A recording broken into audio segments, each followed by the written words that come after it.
Hello and welcome to the Tarkus Zone. Thank you for joining me. Today we're going to be talking about the game Fractured Veil. It's going to be releasing in a few days on the 25th, 2 days away. Today or sometime in the last 24 hours, this little gem here came up on Steam. Know before you buy, and that's what we're going to be talking about today. Is know what the product is before you buy it. There's a lot of information that I have provided about this game that I had researched a little bit, but this document's going to sum it up for us nicely for us. I will put the link for this page in the description below.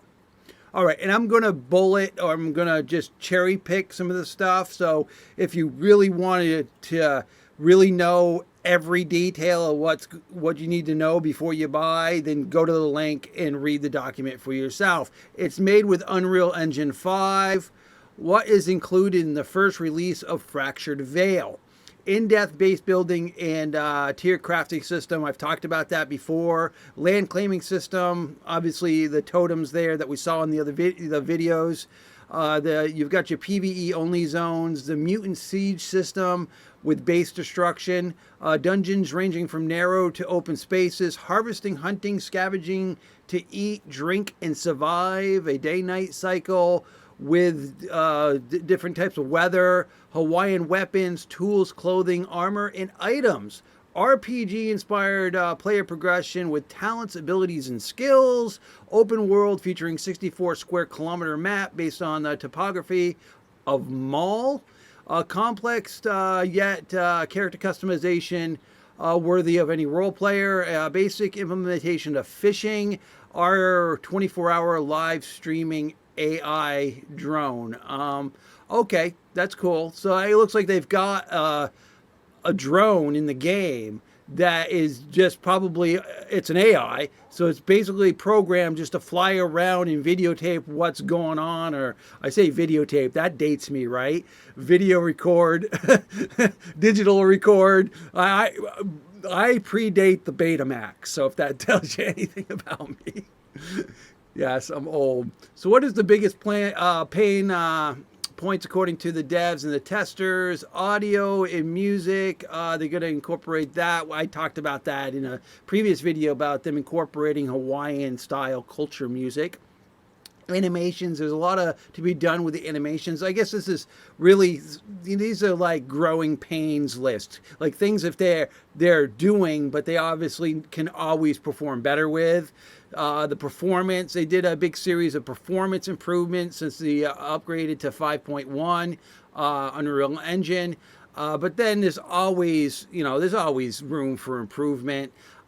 So we still have some shuddering in some areas, even especially the loading zone, which makes sense, especially if it's a multiplayer game. Even Power World that I'm playing now, you go into the area where everybody's, the newbie area, and it's like lag fest hell. I mean, it's like that will get you more than anything else. Okay, lack of base defenses. Well, we do have some spike metal barricades that can be made and for raiders to loot your base. We don't really have a system to defend it. Well, offline, okay, so they don't have a way to defend your base while you're offline. We will partner with our community to find some solutions to base defenses, and we'll share more when it comes. Until then, the best place to build a long-term base would be in a PvE area. Yeah, I mean, base defenses, that's always a good thing in a game. Now, they could do it with auto turrets. They could do it with, AI or mutant AIs where you basically tame them and then they are basically part of your upkeep. So when you're paying your upkeep for your plot, then if you've got one mutant on your land, your upkeep's an additional whatever. And if you've got two mutants, but then what you do is you make it progressively more expensive. So when you get up to like the fifth mutant that's in your area defending your base, the taxes become somewhat overwhelming. But it at least gives you some way of balancing it so that somebody can just not trick out their base and not have pay an upkeep cost for it. There was one game that I played where they had turrets, auto turrets, and the first one added like 50 gold to the taxes per week. Second one added 100 gold. And then from there, it got like the third one was 500, the fourth one was 1,000. You know, the fifth one was like 5,000. It was like crazy. So if you're playing by yourself, you would be grinding a lot in that game just to pay the upkeep for the auto turrets. All right, well that's just my thoughts on it. They got dungeons. The dungeons is more of a demo of what is to come. We have tons planned for them and still much to do. Some are playable from start to finish. Okay. Lack of social features. We're unfortunately undelivered on this aspect. At the beginning of early access, we won't have any Steam friend list implementation. It won't be possible to queue together. If you and your friends are on the same Veil server, you may invite each other to an in-game party together, give them permissions to your base, and totem and quest together. To play together with your friends, make sure you select the same region and server of the main on the main menu. All right, that's all right. I mean, you know, Tarkus has no friends, so don't bother him. That don't work. Well, okay, so lack of story quests. Well, we have a lot of lore written for the game and are currently working on implementations for collectibles. We don't have any full storyline quests yet. So it's not like ESO, Elder Scrolls Online. I liked that game, but it was so dripping in quest after quest after quest, and they were required to progress. And I don't like games that have a lot of quests in them. I do like games that have some, but if the game is designed around the whole questing, that's lights out for Tarkus. He won't even show up. You know, he'll be in some other game. Okay, Kickstarter rewards. PvP balance. So obviously PvP balancing is always going to be a thing.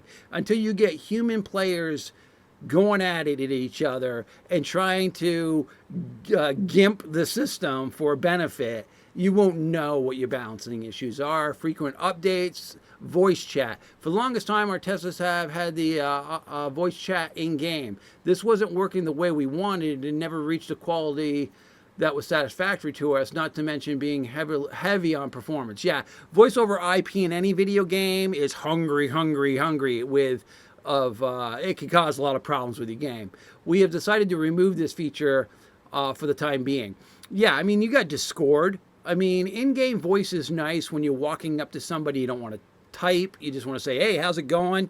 But it does chew on your performance. It's just the way it is. Overall feel, the game will have bugs, obviously. They want you to share those with them. You can do it through their Discord. The game will have some degree of quirks. Okay. What is Paddle Creek Games doing to address all the above? Okay, well, you can all come here and read this. I'm just going to assume that the devs aren't bloody idiots and they have a to-do list to move forward with their vision of their game, right? I mean, so I'm not gonna go through this. So if you want to read this in full detail and not just have Tarkus's bullet point, less than 10-minute video perspective, then come here and read it for yourself. I'll provide the link below. All right, hopefully I'll see you in a couple days. Fractured Veil looks like it's going to be a good game. I believe it's going to start off slow, meaning that they've got a lot to do.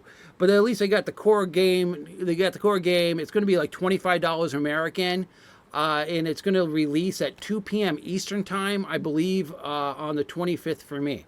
All right, well, thank you for joining me, and this has been the Tarkus Zone.